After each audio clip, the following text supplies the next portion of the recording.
దేశంలో ప్రతి ఏడాది రోడ్డు ప్రమాదాలతో అనేక మంది చనిపోతున్నారు. ఎంతో మంది ఇక్కడ తమ అవయవాలు కూడా కోల్పోతున్నటువంటి పరిస్థితి. ఇట్లాంటి నేపథ్యంలో కుటుంబాలు కూడా చిన్నాభిన్నం అవుతుంటాయి. ఇంటికి పెద్ద దిక్కైనటువంటి వాళ్ళు అవిటికి వాళ్ళైనా ప్రాణాలు కోల్పోయినా కుటుంబానికి తీరని లోటు.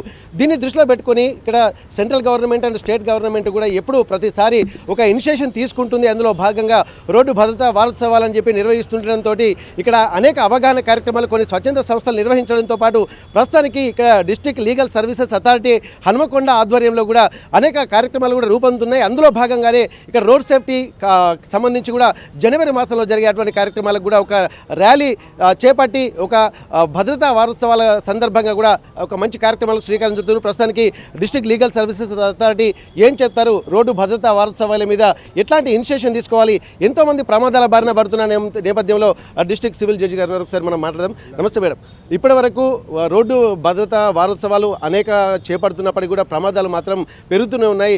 రోడ్ల యొక్క నాణ్యత ప్రమాణాలు పెరుగుతున్న కొద్దీ స్పీడ్ కూడా పెరుగుతుంది. అట్లాంటి నేపథ్యంలో ప్రమాదాల బారిన పడి కుటుంబాలు కూడా విచ్ఛిన్నమవుతున్నాయి.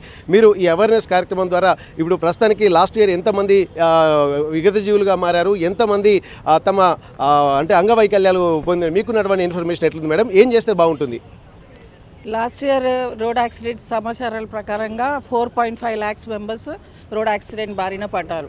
దాంట్లో 27,000 మంది చనిపోయినారు. కాబట్టి